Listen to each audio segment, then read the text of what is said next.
Now see, last time we have seen value of the polynomial. When have given value of y, you can find value of p of y.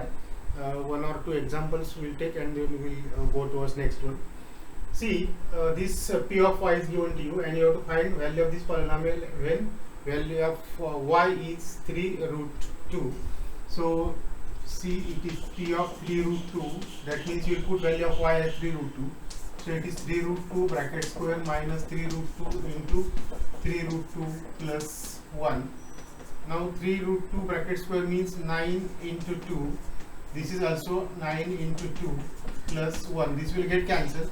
So value will be 1. See, once you see 3 root 2, you may feel it is difficult one, but it is not actually difficult one, because these two values will get cancelled. Now see one more example. P of y is given to you, and you have to find p of y when y is equal to minus 2. So p of minus 2, we can write 2 into minus 2 bracket cube minus 2 into minus 2 plus root 7. Now minus 2 cube, that is minus 8 plus 4 plus root 7. Now it is actually 16, minus 16 plus 4 plus root 7, and minus 16 plus 4, that is 12 plus root 7. You cannot add these two because this is a complete number and this is irrational number. So rational number and irrational number you cannot add. So this is the value of that one. Then you have one more example. If value of the polynomial this for m is equal to minus 1 is 10, then you have to find value of a. Now this polynomial is not given in terms of p of y something, or so let us take, let p of, as the polynomial is in m, so we will take p of m is equal to m square minus am plus 7, and a value of m is minus 1 and the value of polynomial is 10, and p of minus 1 is equal to 10. That is given to you. Value of polynomial when m is equal to minus 1 is 10. So p of minus 1 is 10. From this one, p of minus 1 is equal to minus 1 square minus a into minus 1 plus 7, and this value is given to you as 10. Now minus 1 square is 1, minus a into minus 1, it is plus a plus 7 is equal to 10. That means a plus 8 is equal to 10. So a is equal to 2. So in this way, if you know polynomial and if you know value of the variable, then you can find value of polynomial of, or in the other words, if you have any constant which is not known and value of polynomial is known, you can find a value of that unknown. See next one, next very simple point about the polynomial, it is the remainder theorem. You know, when you divide a polynomial by other polynomial, you get a remainder. There are two methods of division, either by direct division or synthetic division. In both way you can find the remainder. Now this is the third way by which you can find the remainder directly without dividing the polynomials. What is the theorem? Says that if px is a polynomial which is divided by a factor x plus a, or a polynomial x plus a, then after division the remainder what you get is actually p of minus a. Now right now you know how to find p of value of the polynomial. If you find value of the polynomial at minus a, then it is nothing but the remainder when that polynomial is divided by x plus a. So no need of dividing actually. If you just find value of the polynomial at x is equal to minus a, then that is the value of the remainder. That means the remainder is actually p of minus a, what you get the value of the polynomial at x is equal to minus a. Now let us see one example. You have to divide this polynomial by this one, find the remainder. That means there are two methods, direct division or synthetic division. Find the remainder and check or verify that remainder by using the remainder theorem. That means you have to find remainder by two ways, and you have to check whether both remainders are same or not. First we'll find remainder using synthetic division. Suppose now for synthetic division,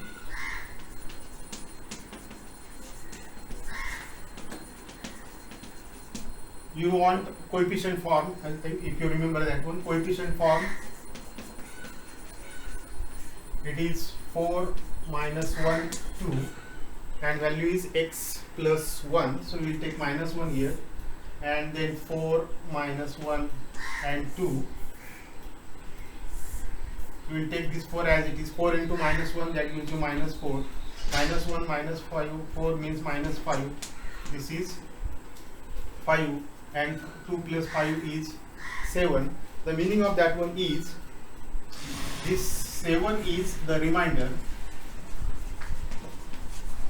Actually we want only remainder because we don't want to find the quotient. You can write down quotient from this one also, but this is the remainder. Now if this is the polynomial p of x, suppose 4x square minus x plus 2, then by the remainder theorem, when you find p of minus a means now it is x plus a, that means minus 1.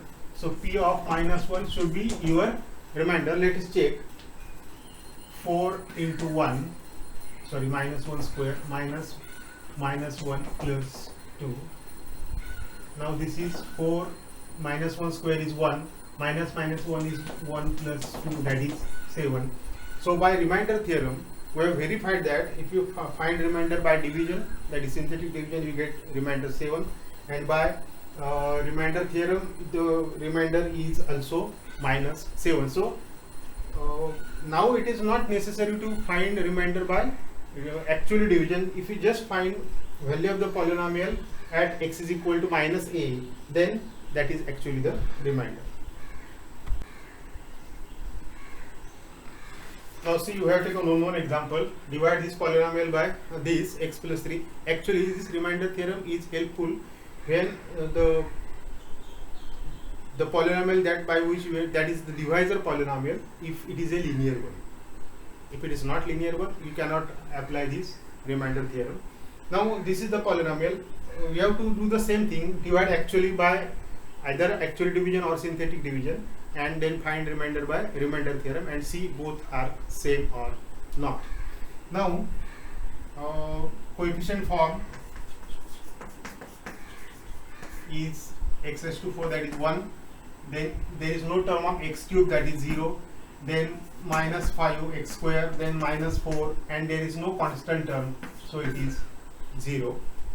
So when it is x plus 3, you take minus 3 here, then 1, 0, minus 5, minus 4 and 0. Then by synthetic division, you take 1 into minus 3, that is minus 3, minus 3 into minus 3, that is 9, 9 minus 5, that is 4, 4 into minus 3, that is minus 12, minus 12 minus 4, that is minus 16, minus 16 into 3, that is 48. So addition is 48. By synthetic division you got remainder 48. Now let us check if this polynomial is px, suppose x raised to 4 minus 5x square minus 4x, and value of x is minus 3, so p of minus 3 should be your remainder. Let us check you get the same value or not. Minus 3 raised to 4 minus 5 into minus 3 square minus 4 into minus 3. Minus 3 raised to 4, that is 3 raised to 4 actually, that is 3 into 3, that is 9, 9 into 9, that is 81. Minus 3 square is 9, 9 into 5 is 45, we will get minus 45, and this plus 12. 81 plus 12, that is 93 minus 45, and now we can check. 93 minus 45 is 48. So by both ways, by synthetic division you get remainder 48, and by remainder theorem you find value of polynomial at x is equal to minus 3, and it is also 48. So this remainder theorem is verified. So you have one more example based on remainder theorem. Now this polynomial is given to you, and if you divide that polynomial by t minus 3, the remainder is 62. That means you have given the remainder. Find value of k. Now so as this is polynomial in t, so we take let p of t be t cube minus 3t square plus kt plus 50. Now you are dividing this polynomial by t minus 3. That means p of 3 is equal to remainder by remainder theorem. Now let us find P of 3 first. That is, P of 3 is, you have to substitute the value of T as 3. So it is 3 cube minus 3 into 3 square plus k into 3 plus 50. Now that is equal to 3 raised to 3 is 27. This is 9 into 3, again minus 27 plus 3k plus 50.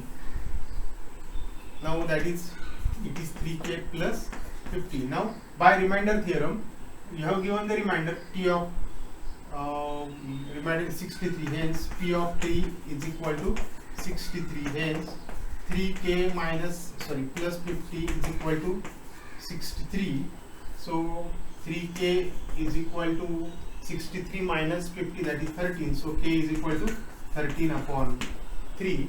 So once you know the remainder, you can find value of any constant which is not given in your polynomial. Value of x is 3, so you get value of k as 13 by 3. I think one mistake we have made. The value of remainder is 62, not 63. So it will be 12, and 12 by 3, that is 4. So value of k is 4. Now again you have one more last point. That is a simple point. Factor theorem. Last one was remainder theorem. You can find remainder directly without dividing. Now this is factor theorem. I think you know already, maybe in last or before that videos. Suppose we divide 24 by 2, then your division is 12 and remainder is 0. At that time I said, if the remainder is 0, you say this 2 is a factor of 24. In the same way, if you divide a polynomial px, that is what we call dividend polynomial, by some divisor polynomial, and if you get the remainder 0 in the same way, remainder 0, then divisor polynomial is called the factor of dividend polynomial. म्हणजे आपण reminder काढला आणि reminder जर 0 आला तर तो त्याचा factor आहे, रिमाइंडर 0 आला नाही तर त्याचा फॅक्टर नाही. म्हणजे शेवटी जो रिमाइंडर थेरम वापरून रिमाइंडर काढतो त्याच्यावरून फॅक्टर आहे की नाही हे आपल्याला कळू शकतं. म्हणजे ॲक्च्युअली डिव्हिजन करण्याची आवश्यकता नाही. So that is called factor theorem. If the remainder is 0, then the divisor polynomial is factor of dividend polynomial. Let us take one example. If this is your P of x that is given to you, and if you are dividing by x minus 1, find the remainder. Now there are 3 ways by which you can find the remainder: by direct division, by synthetic division, or by remainder theorem. The easiest way is to find remainder by remainder theorem. So by remainder theorem,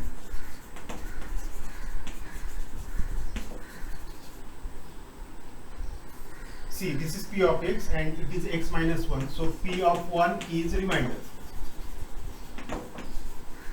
So P of 1, now you put for value of x as 1. 1 cube plus 4 into 1 minus 5. 1 cube is 1 plus 4 minus 5, that is 0. Now see, the remainder is 0. So by factor theorem, what we can say, as the remainder is 0, this x minus 1 is factor of this P of x cube plus 4x minus 1. Hence, by factor theorem,